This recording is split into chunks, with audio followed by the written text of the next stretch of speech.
What's up, everyone? Thanks for sticking with me. I know I took one day off because I had some personal stuff to take care of, but that doesn't mean things have stopped around here. We're still pairing, we're still feeding, we're still cleaning, and there's stuff happening. So let's jump in and let's fill you in on what's been going on, because there's a little surprise here, a little surprise there, some good, some bad. Let's see what's up.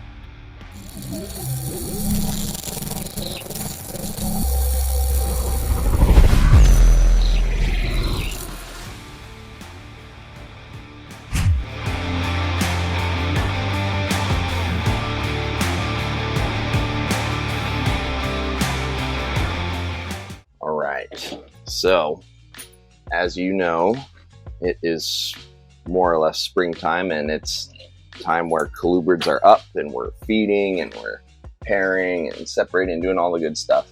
So I just separated and fed everybody, and you guys may remember this dude, the male red Zeppelin corn. He had a nice meal. He is going back in with his lady,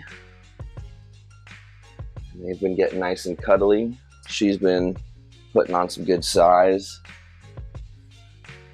All signs are looking good, so we're going to keep going with them. Hopefully we'll have some good corn snakes this year. And just like the corn snakes, we're separating, feeding, and pairing my beautiful pair of Western hognose. You remember this handsome red devil? He happily took a meal yesterday, which I'm glad to see him eating, but I'm wondering if that means that maybe she's not cycling and he's just being a goofball. I don't know. I don't know what I'm doing with hognose, but I'm gonna keep trying. The theme of this video is to just keep going and don't stop. Just keep going. The bredlis are doing very well. As you can see, it looks like they're locked up back there at the moment. I separated them the other day, gave her an extra large rat, gave him a small rat, gave him a day to digest, and now they're back at it. The one thing I am noticing this year compared with last year is I got more food into her, and she's more interested in eating while breeding than last season. So hopefully, instead of just getting 12 eggs and some slugs, we'll get a full 100% fertile, healthy clutch this time. I'm feeling like she's packing on more weight this go around, so hopefully that translates into supporting a nice, full, healthy clutch. And I was showing you guys all the animals that had prelays in a previous video. This girl was not among them. As you can see, she has since shed out. Has had her prelay shed, and if you are a follower of the channel, you'll recognize this girl. That is my female citrus tiger het albino, and she was bred back to a male caramel albino citrus tiger that we produced a few years ago. That was a world's first. So we're taking a world's first that we produced back to mom. That'll be a first time, and in theory, and according to genetic math and stuff like that, we should get about 3/4 albino, or 2/3 albino, and a third or a quarter hets. Something like that. I'm rusty on my Punnett squares. I'll have to double check that. But either way, really excited about that. Taking that project to the next level, making more albinos. I know a lot of folks have been asking. So, asking shall receive. More albino citrus tigers coming up. The other surprise, if you recall in the previous video, I said I don't think I'm getting any jungles. I think this girl heard me and decided to prove me wrong. She said, hold my beer. And she, I believe, ovulated a few days ago. She's getting real dark going into shed, into what should be a prelay shed.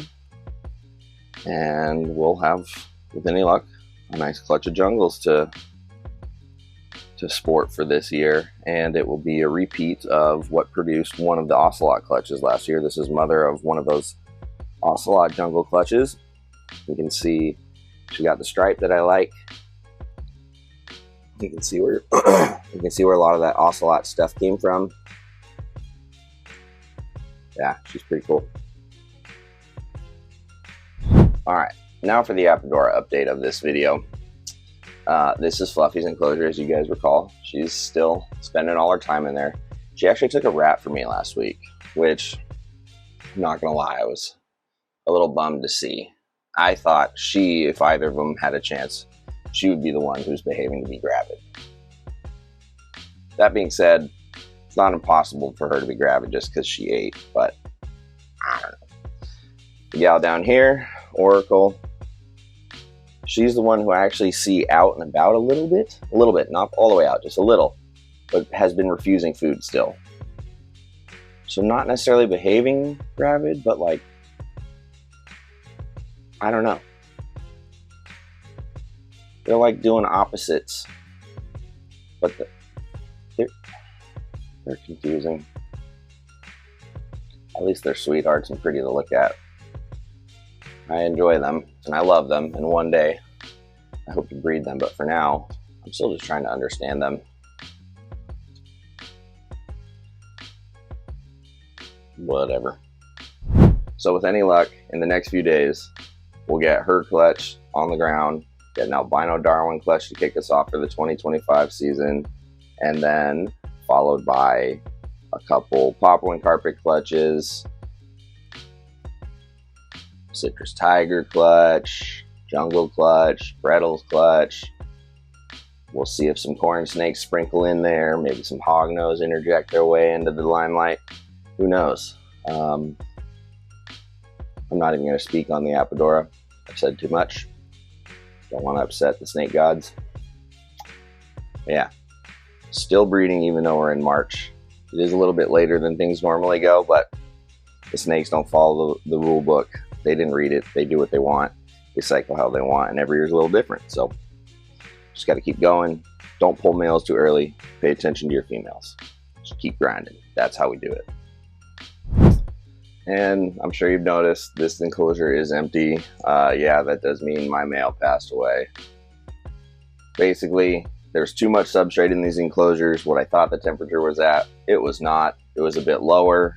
I hadn't properly calibrated my temps well enough, and I got lazy and wasn't using this as much as I should have been, especially when I'm doing any sort of temperature manipulation. And they both got way too cold, developed respiratory infections that were pretty nasty, and kicked the bucket. So next order of business is to empty that and disinfect it, and then I'm going to leave them empty for a while. Disinfect them a couple times and just leave them. I do have a female Woma in quarantine. I guess I'll be eventually looking for a male, but probably not right away. It'll have to be like the right opportunity, the right male. Males don't need to be big or old to breed, so I've got the female, so I'll just wait. It is what it is. Lesson learned. I won't make that mistake again. Definitely going to get away from using so much of those sandy chips. I thought it was fun for the Womas to like dig around and do some naturalistic behaviors and give them more of that fun stuff, but no, it's not. It's cool to see naturalistic behaviors, but not at this cost. So going back to keeping it simple. Naturalistic is not always the way to go, unless you have things extra dialed in, like overhead heat, room control, climate, all sorts of stuff. I don't know, whatever, just not for me. So I'm not going to get any coastals this season. This dude I paired with a female tiger head axanthic. He is of course my male axanthic tiger, and didn't get the job done. Plenty cuddling, plenty of Netflix and chilling, but just chilling. He's beautiful. He's growing. He's still young. We'll try again next year. He does not sit still. Maybe that's his problem. Maybe you need to learn to focus more, like me. Focus. Easier said than done, huh? Anywho, but yeah, hopefully next year we'll get some breeding action from this guy, get him in with a female tiger head axanthic and make a lot more visuals and see what else other fun funky stripes come out, because you get the clean striped or you get like the barbed wire striped. He just happens to be almost perfect, so we'll see what he can do. Double down on some more tiger. You know how it is with polygenics. What are you doing, bud?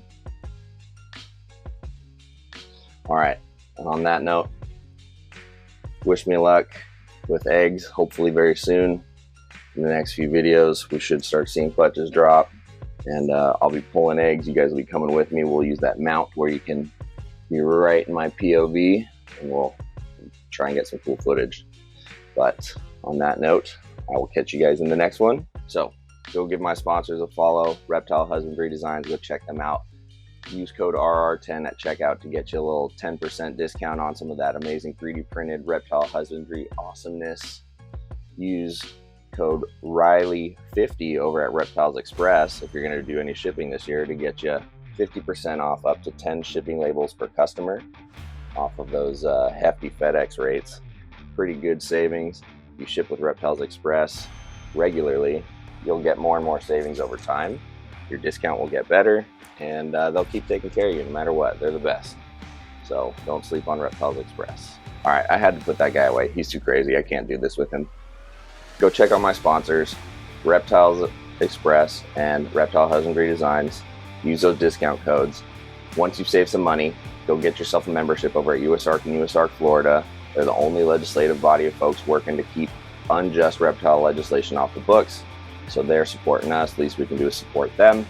And if you want to take that support a bit further and you like what I got going on here, want to be part of the Discord, get early access to babies, discounts on merch, so on and so forth, check me out. Join us on Patreon. That's Riley Jimison on patreon.com. Really easy to find. Love my patrons. They're awesome. Good community. Everybody's super different, thinks different, keeps different, and it's a lot of fun. So if that's something you're interested in, come check it out. Otherwise, catch you on the next one. Hopefully we've got some eggs coming soon. Otherwise, who knows what's next. That's the fun part though, right? Just got to keep grinding, keep going, and be available for what's next, right? All right, now I'm out. See ya.